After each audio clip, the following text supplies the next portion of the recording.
Quero que coloque ali no telão para mim, por favor. Evangelho de João, capítulo 12. Evangelho de São João, capítulo 12. Olha só. Evangelho de São João, capítulo 12. 6 dias antes da Páscoa.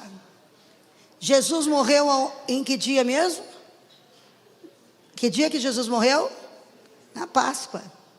Na comemoração da festa da Páscoa. Por quê? Porque Jesus estava cumprindo a profecia.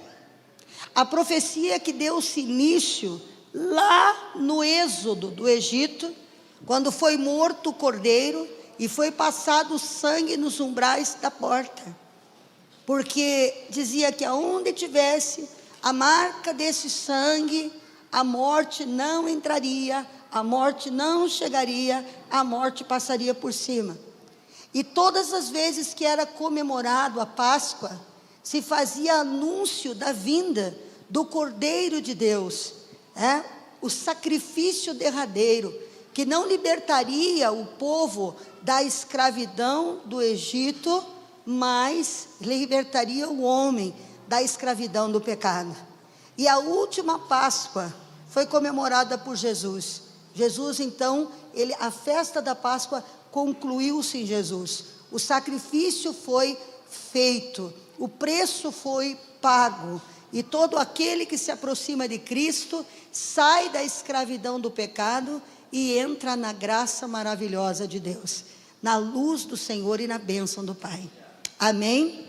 Graças a Deus por isso. Então aqui, 6 dias antes da Páscoa, significa que era 6 dias antes da morte de Cristo, 6 dias antes dele morrer. Nós vemos em outros evangelhos como os religiosos, aquele povo dos sacerdotes, estavam reunidos e preparando uma cilada para matar Jesus.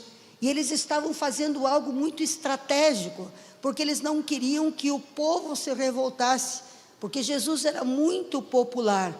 Então, enquanto este episódio está acontecendo, ali por trás está toda aquela armação, e nós sabemos que daqui a alguns dias aí, Judas acaba entregando Jesus por 30 moedas de prata. E olha aí, 6 dias antes da Páscoa, foi Jesus para a cidade de Betânia, aonde estava Lázaro. Quem era Lázaro? Aquele a quem ele ressuscitara dentre os mortos. Pode seguir? Deram-lhe, pois, ali uma ceia. Marta servia, sendo Lázaro um dos que estavam sentados à mesa. Então Maria, tomando uma libra de bálsamo de nardo puro, muito precioso, ungiu os pés de Jesus e enxugou com seus cabelos. E encheu toda a casa com o perfume do bálsamo. Mas Judas Iscariote, um dos seus discípulos, o que estava para traí-lo, disse: por que não se vendeu esse perfume por 300 denários e não se deu aos pobres? Isto disse ele, não porque tivesse cuidado dos pobres, mas porque ele era ladrão. E tendo a bolsa, tirava o que dela se lançava. Jesus, entretanto, disse: deixai-a, que ela guarde isto para o dia em que me embalsamarem. Porque os pobres sempre tendes convosco, mas a mim nem sempre me tendes. Soube numerosa multidão de judeus que Jesus estava ali, e lá foram, e por aí nós paramos. Então veja bem, Jesus, ele não só merece o mais caro, mais raro perfume de nardo puro, jogado sobre seus pés, enxugado pelos seus cabelos. Maria fez isso. Por quê? Porque Maria tinha consciência de quem estava diante dela. Porque Maria tinha completa convicção de quem era aquela pessoa que estava ali sentada. E que aquele perfume de nardo não representava o tamanho da sua gratidão, porque ela derramou sobre os pés de Jesus o que ela achou que era dela o mais precioso que ela possuía. Mas nem o mais precioso que a gente tenha, nem se a gente doar a nossa casa, o nosso carro e tudo que nós temos, não se compara à presença de Jesus na nossa vida, na nossa casa, na nossa família, no nosso lar. E ela compreendeu isso. E aí a gente consegue ver duas mentalidades muito bem nítidas. A mentalidade de quem verdadeiramente conhece a Jesus, a mentalidade de quem realmente teve um encontro com Ele. E veja, ambos, tanto ela quanto Judas, caminhavam com Jesus, ouviam os seus ensinamentos, viam os seus milagres, conheciam as obras das suas mãos. Mas nós podemos estar com Jesus a vida inteira, se nós não abrirmos o coração para ouvir a sua voz dentro do nosso coração e não com o nosso intelecto, não com a nossa inteligência. Nós podemos morrer sem nunca tê-lo verdadeiramente conhecido. Eram duas pessoas que caminhavam com Jesus, eram duas pessoas que ouviam a sua pregação, eram duas pessoas que conheciam o seu falar, mas uma quebra um vaso aos seus pés, se ajoelha, derrama o perfume mais caro que ela talvez tenha sonhado a vida toda em conquistar, e sem nenhum tipo de preocupação, derrama aos pés, enxuga com seus cabelos. Não estava preocupada que se ela estava se humilhando, se as pessoas estavam criticando o que ela estava fazendo. Ela verdadeiramente reconheceu, lhe foi revelado: este aí é o Filho do Deus vivo, e Ele está sentado aqui nesta cadeira, e você tem a oportunidade de adorá-lo. E o que ela fez foi tão lindo, porque 6 dias depois, Jesus seria crucificado, Jesus seria morto, e não puderam embalsamar o seu corpo.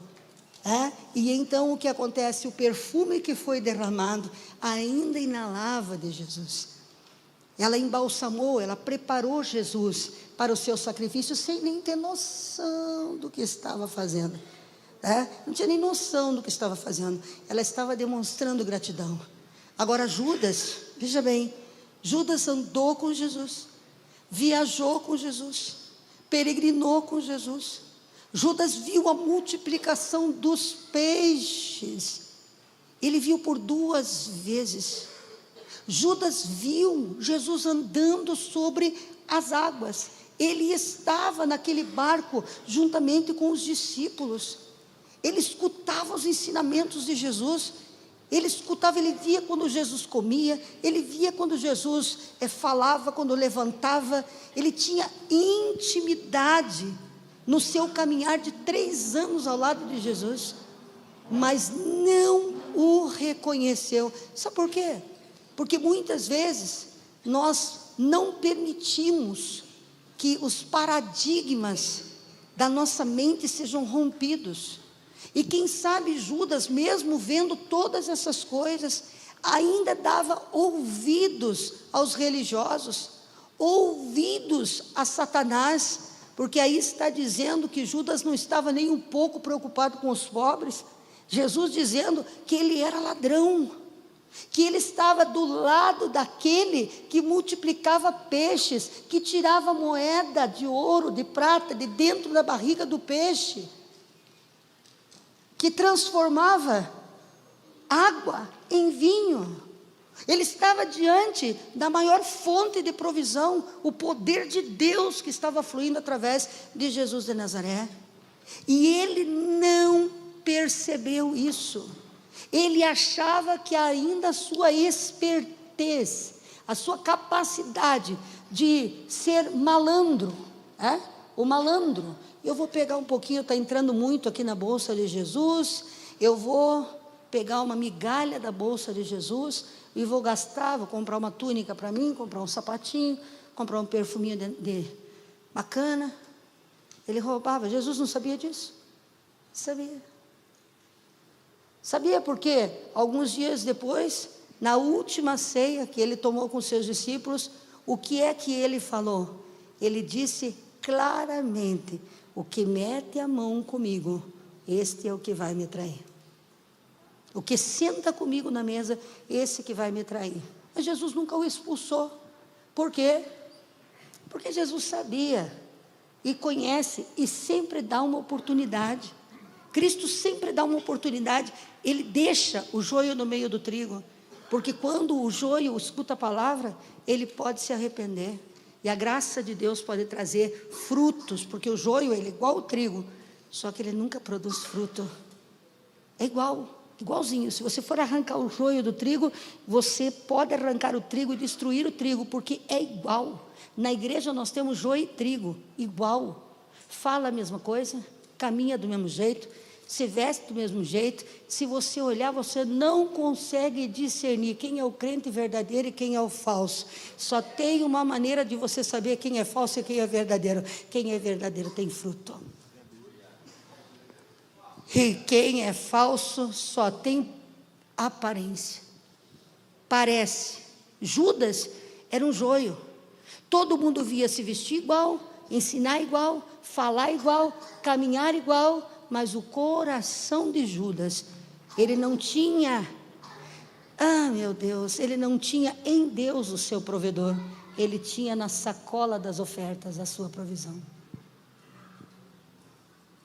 A confiança de Judas não estava de que ele poderia ter uma vida plena com Deus, estava no quê? Nas suas necessidades, estava nas suas ambições, estava no dinheiro, estava na ganância, estava nas riquezas desse mundo.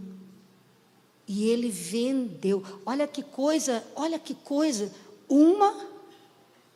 aqui teve um encontro com Deus, aqui era o trigo, ela pega 300 denários, e ela derrama, o que representava quase o salário de um ano, aos pés de Jesus. E ele, o Judas, o mais próximo de Cristo ainda do que ela, vende o Filho de Deus por 30 moedas de prata. Que foi comprado um terreno que é chamado campo de sangue, campo de morte. E quando ele se depara com aquilo, ele não se arrependeu não. Judas não se arrependeu. Quem se arrependeu foi Pedro. Os dois fizeram a mesma coisa. Os dois, diante da humanidade, por motivos diferentes, fizeram a mesma coisa. Judas traiu a Jesus por ganância. Pedro por medo. Ele teve medo. Ele teve medo de ser crucificado. Ele teve medo de morrer. Ele ficou apavorado. Embora ele amasse Jesus, ele estava próximo de Jesus, ele viu Jesus sendo açoitado, e ele estava assim, como daqui. Quando eu vi isso, o meu coração, gente, porque eu imaginava que ele estava distante, mas quando eu vi o lugar, que era como daqui onde está ali o pastor Anselmo, e que ele estava aqui na fogueirinha, e Jesus apanhando ali, e aí na primeira vez você conhece, esse é um deles, eu não sou, esse é um deles, não, eu nunca vi. E quando falaram pela terceira vez, porque ele estava ali mentindo que não era, porque ele queria estar próximo de Jesus. Mas quando perguntaram a terceira vez, ele dá um grito, e quando ele dá um grito, ele dá uma olhada, Jesus vira assim, olha para ele, e Jesus já sabia, antes que o galo cantou. Antes que o galo cante, você vai me negar 3 vezes. Ambos andaram com Deus. Mais um andou com Cristo, mas não entendeu que Ele era o Senhor dos senhores, que Ele tinha todo o poder nos céus e na terra, que estar apanhando ali não era a derrota dele, e sim a vitória dele. Ele precisava enfrentar a fúria do demônio, o castigo que era para ser nosso. Ele estava ali como substituto, ele estava ali pagando o preço da minha má escolha, da tua má escolha, do meu erro, do teu erro e do erro de todos nós que estamos aqui. Jesus não estava ali dando um espetáculo de força e de resistência, ele estava ali verdadeiramente lutando. E qual era a maneira dele dar o golpe? Não pecando. Ele passou pelo massacre da traição, ele foi vendido, ele foi abandonado pelos seus, e muita gente que ele curou, muita gente que ele libertou, estava debaixo do feitiço de Satanás naquela hora, e estava ali torcendo pela sua desgraça, e ele viu, tudo isso aconteceu, ele estava ali sendo um guerreiro, num ringue, que se ele tivesse pecado, se ele tivesse errado, nós não teríamos hoje a vida que nós temos, e nem a certeza da nossa salvação. Então Jesus não estava ali para fazer um espetáculo, ele estava numa luta, e ele não tinha que pecar em dois aspectos. O primeiro aspecto, ele teria que colocar Deus acima da sua própria vontade, porque Deus tem que estar acima de tudo na vida de um homem. E quando ele passa no Getsemane, ele diz: Deus, se for possível, Pai, afasta de mim esse cálice, todavia eu faço aquilo que o Senhor quiser. Então naquele momento em que ele se curva à vontade do Pai, e ele vai para a cruz, ele coloca o Pai acima da sua própria vontade. Judas já não conseguiu colocar o Pai acima da sua própria vontade. A vontade de Judas era imediata, as ganâncias que ele tinha eram tão grandes, que ele nem conseguiu discernir que o Pai estava com ele em Cristo Jesus. Então Jesus Cristo, ele vai naquele lugar e sofre tudo isso por amor de nós, e Pedro ali, naquele instante, olhando para Jesus, querendo estar perto dele, por conta do pecado e da covardia. Você já viu que todo covarde quer mostrar que é valente? Quando Pedro estava perto de Jesus, ele dizia: corta o Pai, mato todo mundo, luto com todo mundo, ninguém te leva. E quando ficou sozinho, não conseguiu levantar a sua espada, simplesmente foi tomado pelo medo, né? Agora, quando chegou o dia da ressurreição, Judas já estava morto, porque o remorso leva para a morte. O remorso é a culpa pelo pecado, mas não o arrependimento. O que é o arrependimento? O arrependimento é a mudança. O arrependimento é dar uma volta na vida, reconhecer o seu erro e querer viver de outra maneira. Quando Pedro descobre que Jesus ressuscitou, ele sai correndo, ele veste a túnica correndo, ele é o primeiro que chega no túmulo, desesperado, envergonhado, porque ele sabia o que ele tinha feito, envergonhado, porque ele sabia que ele tinha pecado, mas ele estava desesperado, porque este é o amor da minha vida, este é o meu Jesus, e eu quero, talvez ele não me aceite, talvez ele não olhe para mim, mas eu quero estar lá, eu quero estar com ele. Correu para perto dos seus irmãos, ficou junto, e Cristo o restaurou. Agora Judas não, Judas ele foge. Então, o que eu quero dizer com isso? Nós precisamos verdadeiramente, com todo o nosso coração, nos desprender das coisas deste mundo, nos desprender, porque muitas vezes pelo afã da vida, nós passamos a vida ao lado de Jesus e não conseguimos reconhecê-lo como nosso Senhor e provedor, porque Ele é o nosso provedor, Ele é aquele que abre as janelas e comportas do céu e derrama bênçãos sem medida. Meu Deus, Ele proveu a vida para Lázaro depois de 4 dias de morto. Ele proveu a ressurreição não somente para Lázaro, mas Ele proveu a ressurreição para mim. Eu, se não for arrebatada no arrebatamento, um dia vou ser ressurreta em Cristo Jesus, e eu vou me encontrar com eles nos ares. Se Ele proveu para nós a vida, o que Ele não vai prover na terra? Quantas vezes nós não percebemos o quanto nos afastamos de Deus por 30 moedas, por 15 moedas, por 10 moedas, qualquer coisa muitas vezes que o inimigo coloque na nossa vida, nos afasta do propósito de Deus, nos tira do foco de Deus. Sabe por quê? Verdadeiramente estamos com Ele, mas não sabemos que Ele é provedor, que Ele é aquele que é capaz de trazer à existência. Não importa a circunstância que você esteja vivendo, não importa o quanto pareça difícil, eu conheço o meu Pai, e eu sei que o meu Pai é especialista em impossível.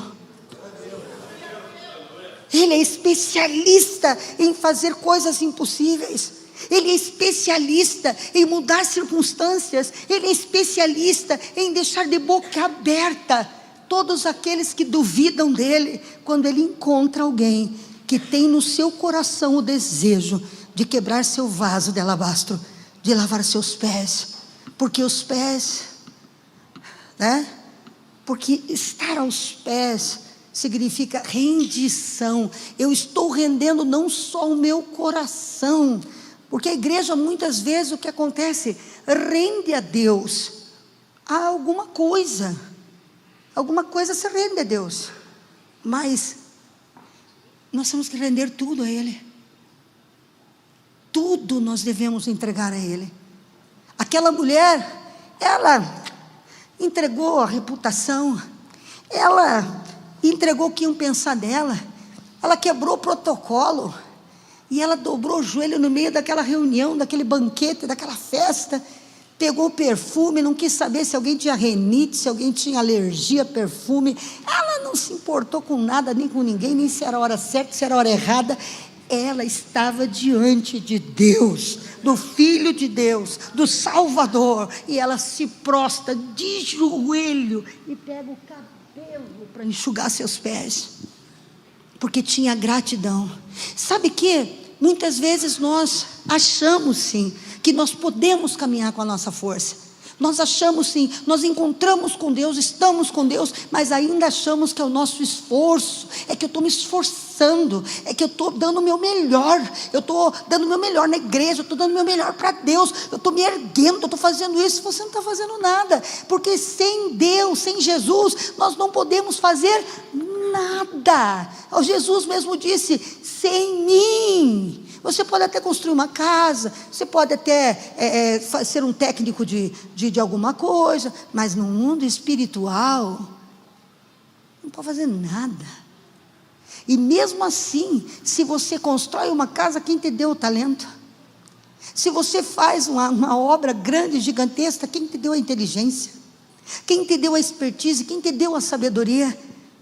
Você foi gerado dentro de Deus, antes de ser colocado no ventre da sua mãe.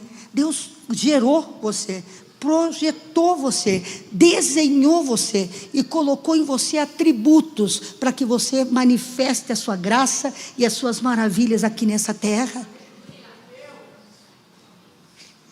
Alabasturi canta lamai. Então nós precisamos nos desprender da confiança naquilo que vemos, se é que verdadeiramente estamos vendo. Lembra que eu falei esses dias atrás que o que Deus enxerga não é o que nós enxergamos? Nós podemos estar aparentemente fazendo a coisa correta, politicamente correta. Judas aparentemente era um discípulo de Jesus, sim ou não? Todas as pessoas que encontravam com Judas na rua, o que eles reconheciam? Discípulo de Jesus. Ai, Judas, fala para nós como é que ele é. Será que era assim? Se você encontrasse um dos 12 discípulos de Jesus, como que você se comportaria na presença deles? Faria isso ou não faria? E onde é que ele vai estar? Como é que ele é? Como é que é estar com ele? Como é que é conversar com ele? Eu creio que Judas aparentemente parecia ou não parecia? Fazia tudo ali. E outra, ainda por cima, era o tesoureiro. Então as pessoas diziam assim: homem de... Nossa, o que punha a mão no saco e tirava esse era o homem de confiança. Gente, Deus vê tudo. Meu Deus. Nós, Cristo da glória, Deus, Ele vê e Ele sabe de tudo. Ele não nos mata na hora que nos vê pecando, porque a sua misericórdia permite que Ele nos ensine para que possamos nos arrepender. Mas Ele vê. Ele vê. Jesus, quando Judas fala o discurso que todas as igrejas falam, e os pobres, temos que cuidar dos pobres. Para que isso? Para que uma igreja tão bonita? Vamos dar o dinheiro para os pobres. Gente, é uma vergonha você levantar uma casa, dizer que é de Deus, e a minha casa ser mais bonita do que a casa dele. A Bíblia diz que Davi era considerado um homem segundo o coração de Deus, e o templo que ele levantou para Deus, e Deus não abominou o templo, era de ouro, de prata e de pedras preciosas. Era o maior monumento daquele templo, porque o que eu edifico para Deus demonstra o que eu vejo nele. Nós não somos um filho, nós somos centenas aqui nessa casa. Aí as cadeiras caindo aos pedaços, o altar tudo destruído, o som quebrado, a casa suja, e a gente dizer: eu te amo, Senhor. E sabe o que acontece nessa casa? O pobre que entra aqui prospera. Porque Deus sabe que dentro das nossas condições nós temos feito o melhor para Ele com aquilo que nós temos. E quando nós ensinamos as pessoas a amarem a Deus, elas saem, como o Flávio, que era morador de rua, o Cílio que estava ali, hoje estão aí, prósperos, abençoados, com seu trabalho, com a sua casa, e tantos outros, que estavam perdidos nas trevas, e Deus levantou e ressuscitou aqui nessa casa. Essa é a casa da ressurreição. Mas a gente, muitas vezes, com a nossa falsa espiritualidade, nós não entendemos o que Davi entendeu, o que Salomão entendeu. Nós não entendemos. Aquela mulher compreendeu: esse aqui não vai sustentar os pobres, mas este que eu estou ungindo vai destruir a miséria, a escassez e a pobreza. Porque a maior miséria é um homem não saber quem é. A maior escassez é a escassez de Deus na vida de uma pessoa. E hoje nós temos muitas pessoas que chegaram em Jesus com a sua vida totalmente arrasada, destruída. No mundo inteiro tem histórias tremendamente maravilhosas de pessoas que tiveram contato com aquele que aquela mulher reconheceu e que mudaram a sua vida, que mudaram a sua história, que mudaram o seu coração. Ela entendeu. Judas não entendeu. Judas ainda estava colocando a provisão dele nas mãos das moedas, dos denários.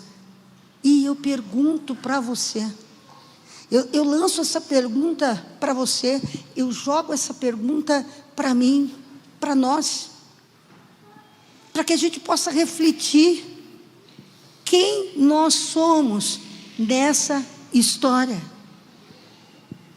como os nossos pensamentos se comportam, porque Deus, Ele nos vê não pelo que fazemos, não pelo que aparentamos, mas pelo que está dentro do nosso coração.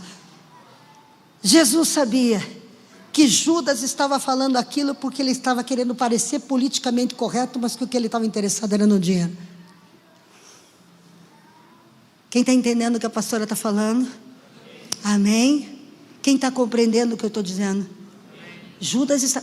Então não é o que a gente faz, é a motivação pela qual nós estamos fazendo. Jesus, Ele conhece os nossos pensamentos antes deles se formarem, conhece as palavras antes de sair da nossa boca.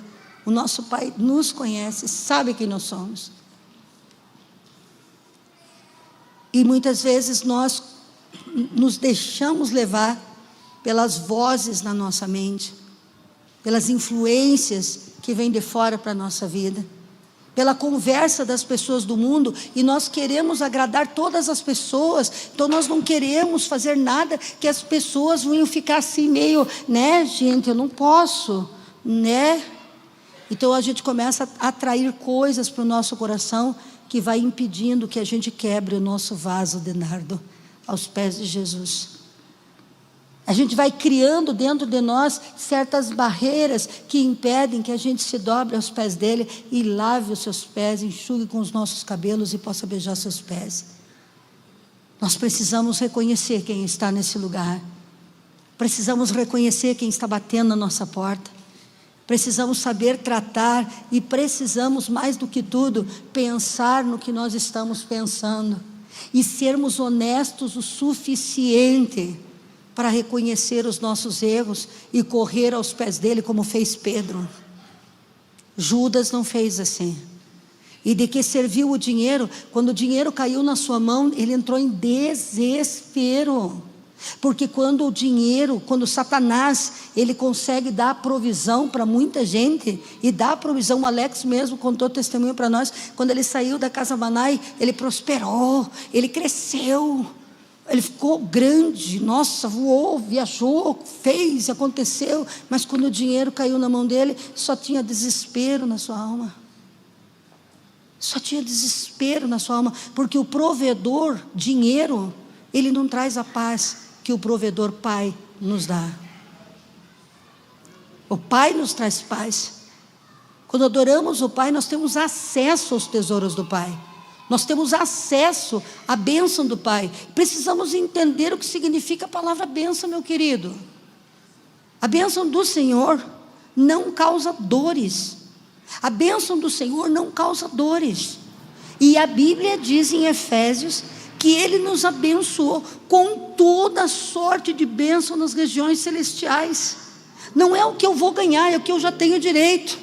Não é o que eu vou conquistar. Gente, entenda, tudo já está consumado, tudo já está pronto, tudo está pago. Não ficou um centavo para mim pagar. Não ficou, mas olha, não ficou, Deus não ficou devendo nada para ninguém. Não tem uma pessoa que eu precise orar para ser curada. Eu não preciso orar pela cura de ninguém. Eu tenho que acreditar que pelas pisaduras de Cristo elas foram curadas, porque naquela cruz, em 6 horas, Ele destruiu todo o principado de enfermidade, e pelas pisaduras de Cristo nós fomos sarados. E você olha que coisa louca, porque foi escrito 750 anos antes de acontecer a crucificação, e Deus fala, né, no passado. Sabe por quê? Porque Cristo Jesus já foi morto desde antes da fundação do mundo. O projeto, então, não importa o quanto eu ore, todas as pessoas estão saradas. Não importa o quanto eu ore, eu deixo de orar, todos os demônios já foram destronados, despojados, destruídos e colocado, exposto publicamente à vergonha pública. Porque oro? Eu oro a Deus para ter acesso à revelação, porque quando a revelação daquilo que Deus conquistou vir sobre mim, quem eu sou, quem é esse Deus, então aqui que a Bíblia diz, eu vou começar a andar e os demônios fugirão, as enfermidades fugirão. Ah, meu Deus! Nós oramos para conhecê-lo, precisamos ter a revelação de quem Ele é. Sabe qual é o maior inimigo que nós temos? Sabe qual que é o maior inimigo de Judas? a ignorância, porque ele ignorou, ele não entendeu, ele não compreendeu, ele não viu, ele não enxergou quem era Jesus que estava com ele. Aleluia, aleluia, aleluia, aleluia. Ele não viu, ele foi ignorante. Quando a ficha caiu para ele, ainda assim, nem assim entendeu que Jesus Cristo diz: perdoe, se perdoe e volta. Ele não entendeu, porque ele não estava ali para ouvir. Muitas vezes nós vemos aqui a casa de Deus simplesmente em busca do quê?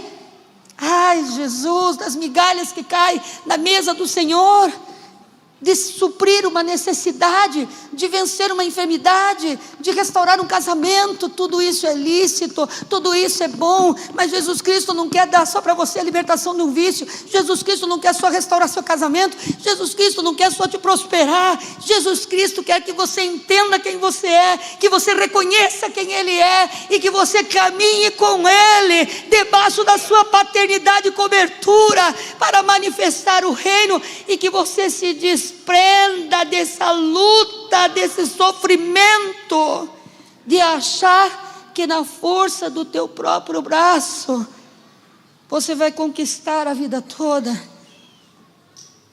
Às vezes a gente conquista, passa a vida toda afastado de Deus para conquistar riqueza, e depois passa a velhice gastando tudo que conquistou para se manter vivo, porque destrói sua saúde. Muitas vezes passa longe dos filhos, longe da família, no afã da vida para conquistar a prata, e depois na sua velhice vai para um asilo ficar sozinho, porque não esteve com a família, não esteve com o filho, não esteve com a esposa, e morre lá abandonado. E a gente olha aquele velhinho doce, aquele velhinho bonitinho, aquela coisinha tão fofinha, e vai perguntar a história: não tive tempo para os meus filhos. Meu Deus. Olha o que a pastora está dizendo, preste atenção. Jesus está aqui, o Pai está aqui, a obra do Pai é completa, plena. Ele é o Deus da provisão. A palavra Pai, a qual Cristo Jesus nos ensinou a chamar Deus, porque em Cristo fomos adotados.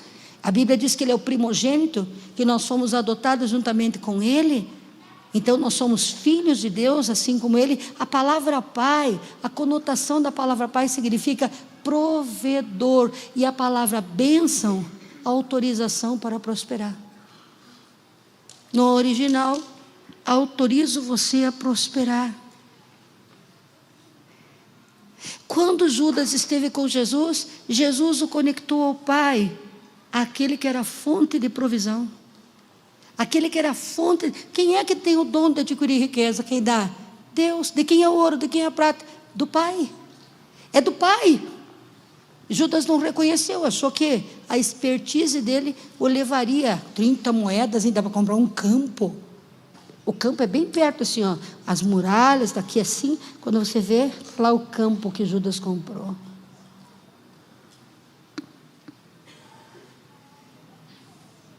Conseguiu comprar o campo, desfrutou do campo. O que ele fez? Na sua loucura, jogou as moedas em cima do campo e se enforcou. Porque às vezes a gente descobre tarde demais que as bênçãos materiais não são nada na nossa vida, se nós não tivermos Deus no nosso coração. Deus te dá autorização para prosperar, mas você precisa quebrar o teu perfume. Tem gente que a última área que entrega para Jesus, olha para mim e escute o que eu estou dizendo, e preste atenção no que eu estou falando. A última área que entrega é a área financeira. Não consegue acreditar no provedor, e aí comete um pecado terrível. Comete um pecado terrível. Diga para mim, por que, pastora? Porque o demônio não é considerado Deus. Ele foi destruído. Tiraram a casa dele, tiraram tudo dele, não tem nada. Jesus venceu em última instância, não tem direito nem a revanche, não tem nada. Ele foi destruído, não tem como ele retomar. Ele só tem na tua vida o lugar que você dá para ele. porque ele foi destruído. A Bíblia diz: despojado, destruído e exposto à vergonha pública. Jesus triunfou sobre principados e potestades, subiu ao céu, sentou, e debaixo dos seus pés colocou todos os principados e potestades. Estão debaixo dos pés de Jesus. Jesus esmagou, destruiu, desfez e levantou, através da descida do Espírito Santo no dia de Pentecoste, a sua igreja forte e viva, para viver o reino e viver com o Rei, conectado com o Pai. Só que a gente ainda pensa em quantos reais nós temos na carteira. A gente ainda pensa que a nossa velhice vai ser bem bacana se ela tiver uma boa poupança para a velhice. Não que isso não seja viável, não seja bom, que isso não seja agradável aos olhos de Deus, mas isso não tem que ser o teu propósito.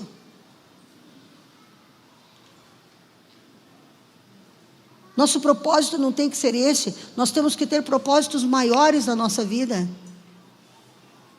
do que ter uma reserva, viver com medo o tempo todo, medo que falte dinheiro, medo que não dê para pagar as contas. Nós temos que ter certeza. Sabe o que é crer? A palavra crer, o significado da palavra crer, o significado da palavra crer significa submeter-se. Nossa, pensa nessa. Crer significa submeter-se. Então, se eu creio em Deus e creio na sua palavra, me submeto a ela. Sim ou não?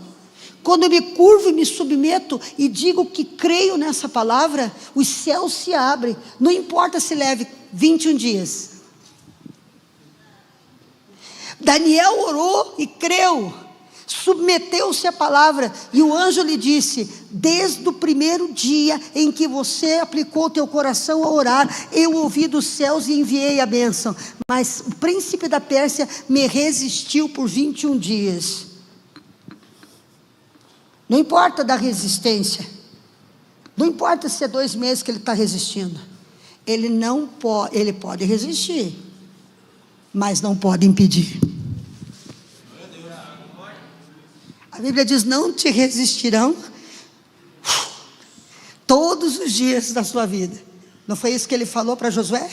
Não poderão te resistir todos os dias da vida. Então eu quero dizer para você: creia, submeta-se ao Pai, ao Abba. Quebra teu vaso de alabastro, criatura. Rompe com o vaso de alabastro, rompe com a limitação da tua mente e adora o teu Pai, porque aquilo que você precisa já está liberado para você na eternidade. Não é o que você conquistou, o que Ele conquistou, e Ele traz favor, e Ele traz bênção, e Ele abre portas, e Ele faz milagres, prodígios para quem? Para quem se submete. Se você crê que o dinheiro que você tem é aquele que vai prover para você, você se submete ao dinheiro e você vai passar a vida toda sem fazer o que você queria fazer. Porque Deus pede para que a gente traga ofertas, porque Deus pede para que a gente traga dízimo. Para quê? Para que a gente subjugue aquele que quer nos subjugar, que a gente controle aquele que quer nos controlar, e que a gente diga para ele: olha aqui, dinheiro, o meu provedor está aqui, e tudo que vem na minha mão adora Ele.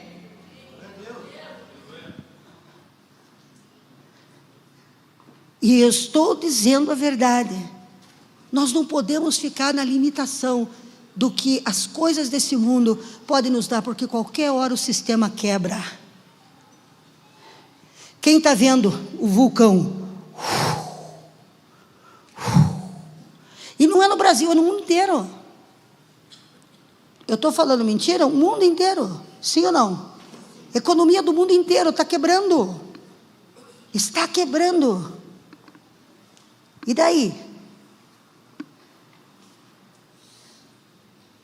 E daí quando colocarem o sinal da besta na testa e na mão, e só se compra quem tem um sinal. Antes a gente não entendia, né? Mas agora já estão fazendo o teste, né? Acabar com o dinheiro físico. Aí, quem vai prover para você? Se você aprendeu a confiar no que cai na conta do banco todo mês. Será que vai voar um corvo para trazer pão e carne para você? Uau. Será que a pedra vai jorrar para dar água? Será que as codornas vão voar no teu quintal? Porque aquele a quem você submete, ele será teu provedor.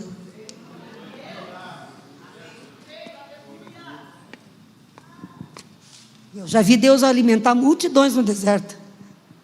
E eu vou para Israel esse ano agora, estou com uma expectativa tão grande. Gente de Deus. Ora, canta lá, baixar e canta lá, maia.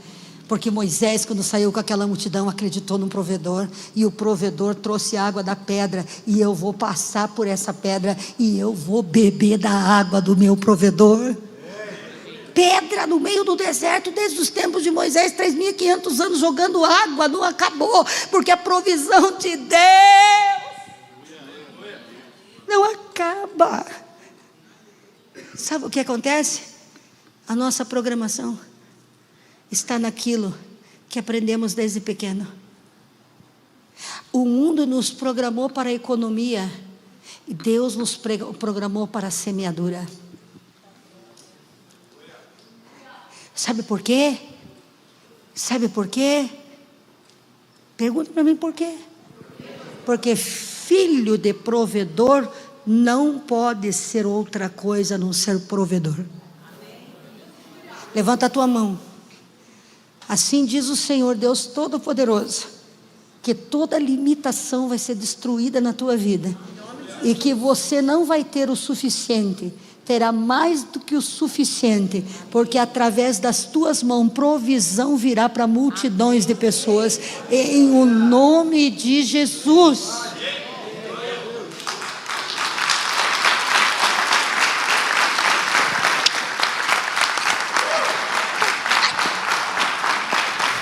Diga assim: o mundo poupa, nós semeamos, porque é dando.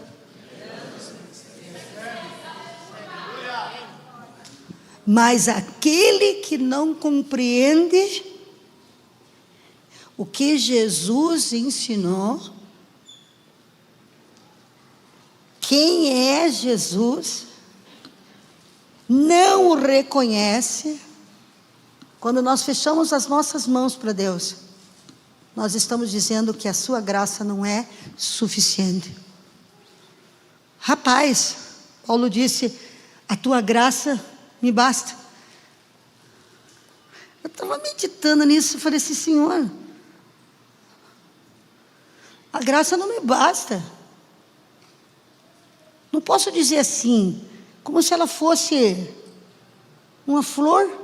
Não que eu estou condenando Paulo, pelo amor de Deus, depois ele fica sabendo lá no céu, quando Jesus contar para ele.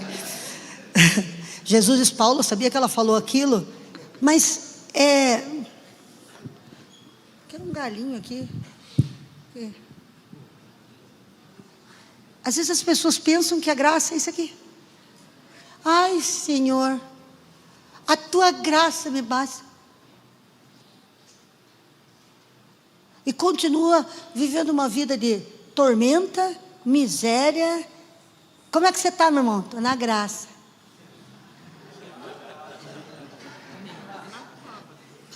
Hein? Você já escutou isso? Estou na graça. Eu não desprezo processos, ok? Tempos e temporadas. Para José chegar no trono, viver o seu processo. Tem processos que Deus põe na nossa vida para nos amadurecer, porque os tesouros de Deus não podem cair na mão de moleque.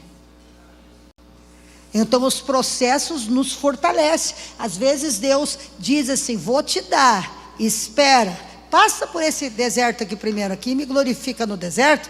Lá do outro lado do deserto eu vou entregar a quitação da tua dívida. Quem está entendendo? Processo. Eu não desprezo os processos. Mas a graça não é desculpa para me viver na miséria e dizer a graça me basta. Paulo, quando disse a graça me basta, ele sabia.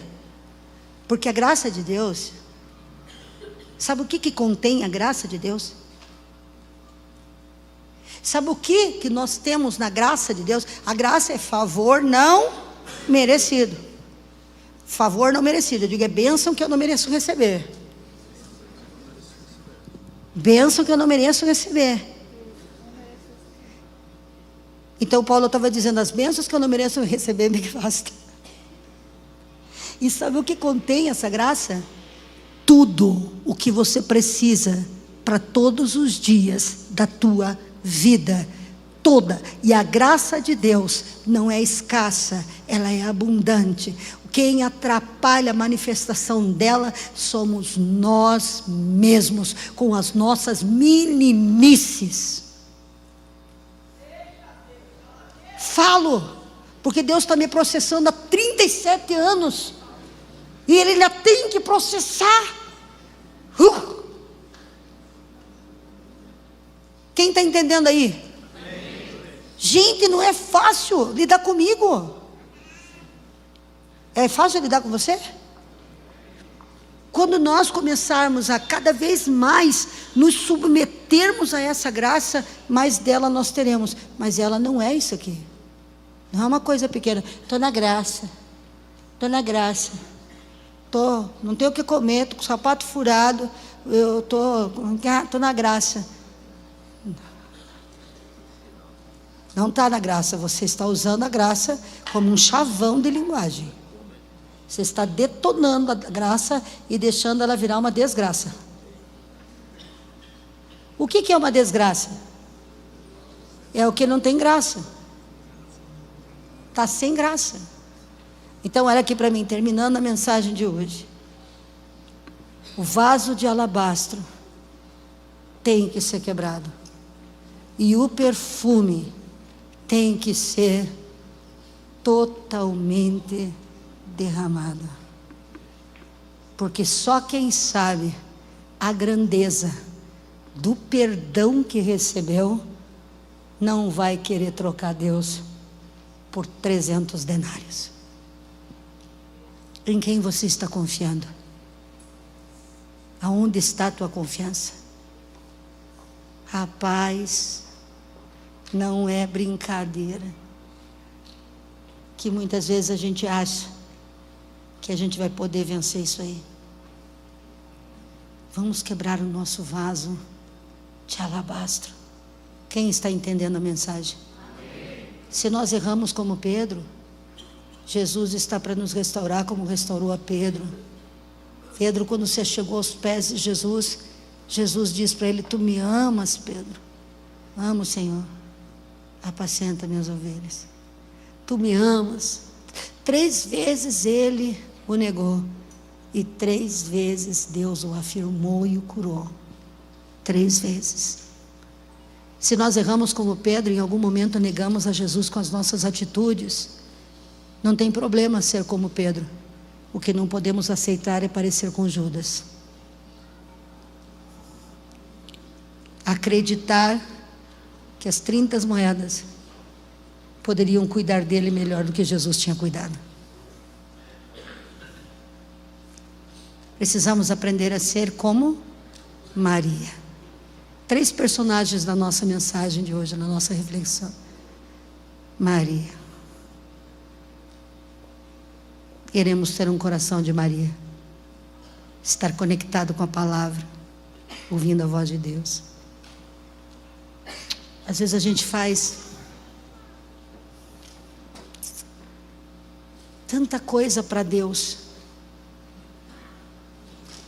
que não para ouvir Deus, para aprender com Ele. Hoje é um dia espetacular, porque Deus está mostrando muitos vasos de alabastros. Ele falou comigo aqui, eu ouvi a voz dele aqui, ele me mostrou um vaso de alabastro. e nós vamos esvaziar os nossos vasos de alabastro, derramá-los à presença de Deus. Conserte-se. Quando você não dizima, você acha que o quê? Que os 10% que ficou na tua mão vão pagar tuas contas? Não. Você está pondo a tua confiança em quem? Quando você não traz uma oferta para Deus, você acha que esse dinheiro aí vai te sustentar? Não. Você está pondo a mão na sacola, meu filho. E está pondo a mão na sacola porque aquilo que você acredita, você se submete. Se você acredita nisso, você se submete a isso. E quando você se submete, vira escravo.